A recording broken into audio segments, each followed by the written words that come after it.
Assalamualaikum warahmatullahi wabarakatuh. Salam sejahtera bagi kita semua. Shalom, Om Swastiastu, Namo Buddhaya, dan salam kebajikan.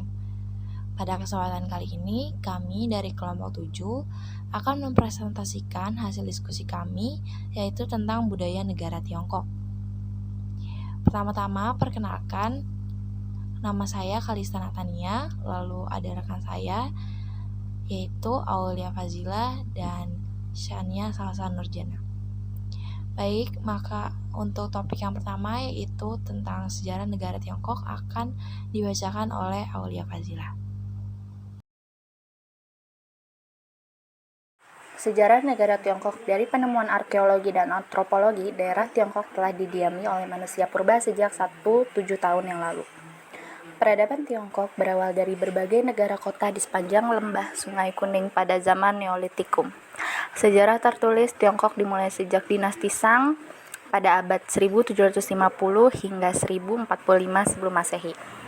Cangkong kura-kura dengan aksara Tionghoa kuno yang berasal dari dinasti Shang memiliki penanggalan radiokarbon hingga 1500 tahun sebelum Masehi. Budaya, sastra, dan filsafat Tiongkok berkembang pada zaman dinasti Zhou pada tahun 1066 hingga 221 sebelum Masehi, yang melanjutkan dinasti Shang. Dinasti ini merupakan dinasti yang paling lama berkuasa, dan pada zaman dinasti inilah aksara Tionghoa modern mulai berkembang. Dinasti Zhou terpecah menjadi beberapa negara kota yang menciptakan periode negara perang. Pada tahun 221 sebelum Masehi, Qin Shi Huang menyatukan berbagai kerajaan ini dan mendirikan kekaisaran pertama Tiongkok. Pergantian dinasti dalam sejarah Tiongkok telah mengembangkan suatu sistem birokrasi yang memungkinkan Kaisar Tiongkok memiliki kendali langsung terhadap wilayah yang luas. Pada pandangan konvensional terhadap sejarah Tiongkok adalah bahwa Tiongkok merupakan suatu negara yang mengalami pergantian antara periode persatuan dan perpecahan politis yang kadang-kadang dikuasai oleh suku bangsa asing atau non-Han, yang sebagian besar terasimilasi ke dalam populasi suku Han. Pengaruh budaya dan politik dari berbagai wilayah di Asia yang dibawa oleh gelombang imigrasi, ekspansi, dan asimilasi yang bergantian menyatu untuk membentuk budaya Tiongkok. Makanan khas Tiongkok ada tong pouro, cihu cuyu, mato tofu, tangkulu. Tong puro, hidangan hangco yang terbuat dari perut babi yang digoreng menggunakan penggorengan dan kemudian dimasak merah. Daging tersebut dipotong tebal, sekitar 5 cm persegi. Hidangan tersebut biasanya dihidangkan dengan minuman anggur. Hidangan tersebut diambil dari nama penyair dan gastronom dinasti Song Su Tongpo. Yang kedua ada mapo tofu. Hidangan ini terdiri dari tahu yang dibumbui dan dimasak dengan saus pedas. Biasanya bersuspensi merah tipis, berminyak, dan merah terang. Berdasarkan pada toupen, fermentasi kacang polong dan pasta cabai, dan touchi, fermentasi kacang hitam, bersama dengan daging cincang yang secara tradisional biasanya menggunakan daging sapi. Yang ketiga ada cihu cuyu, hidangan tradisional khas kota Hangzhou Chongqing. Ikan sebagai bahan baku utama masakan ini diambil dari danau Cihu. Sebelum dimasak, ikan dibiarkan kelaparan selama 1 hingga 2 hari untuk mengeluarkan kotoran dalam perutnya serta menghilangkan bau tanah. Yang keempat ada tanghulu, merupakan manisan buah tradisional China. Manisan ini biasanya tersedia di berbagai kota di China, misalnya Beijing, Tianjin, dan Shanghai.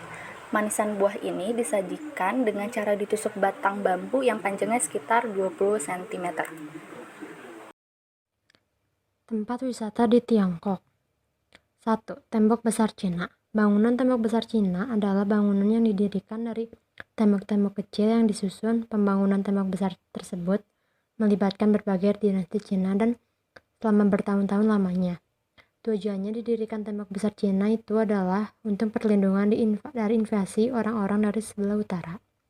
Selain keunikannya, tembok besar Cina mengandung sejarah, dan sejarah tersebut telah berlangsung lebih dari 2000 tahun lamanya.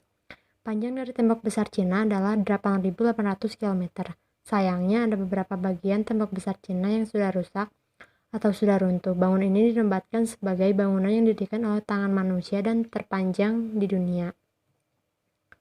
Beijing. Kota Beijing merupakan kota yang populer dan menjadi ikon wisata di Cina yang paling banyak dikunjungi oleh wisatawan. Tidak hanya wisatawan lokal saja yang mengunjungi tempat ini, namun wisatawan dan dari mancanegara pun banyak yang mengunjungi tempat ini. Di kota Beijing, Anda bisa menemukan beberapa tempat wisata yang menarik untuk dikunjungi. Misalnya ada saja Tiananmen Square, Museum Nasional Cina, dan Kota Terlarang. Kota Terlarang adalah tempat yang paling banyak dikunjungi oleh wisatawan. Terracotta Army.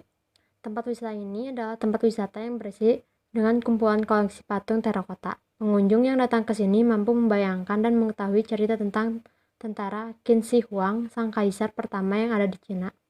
Daya tarik inilah yang membuat wisatawan ingin berkunjung ke tempat ini dan melihat secara langsung terakota yang ada. Terakota letaknya ada di dekat makam kaisar pertama Qin Shi Huang.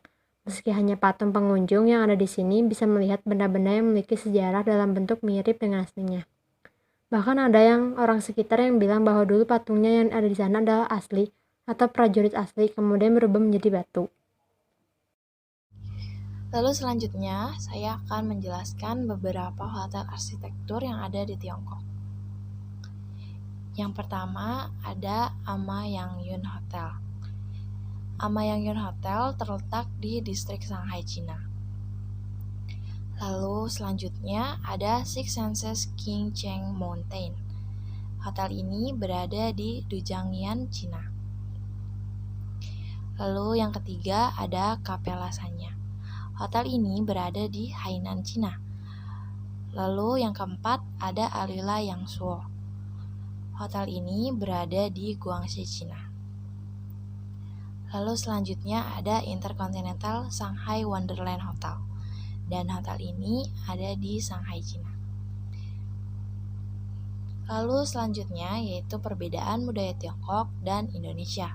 Yang pertama, masyarakat Tiongkok lebih menyukai makan bersama-sama sehingga cenderung membuat makanan untuk dibagi secara kolektif.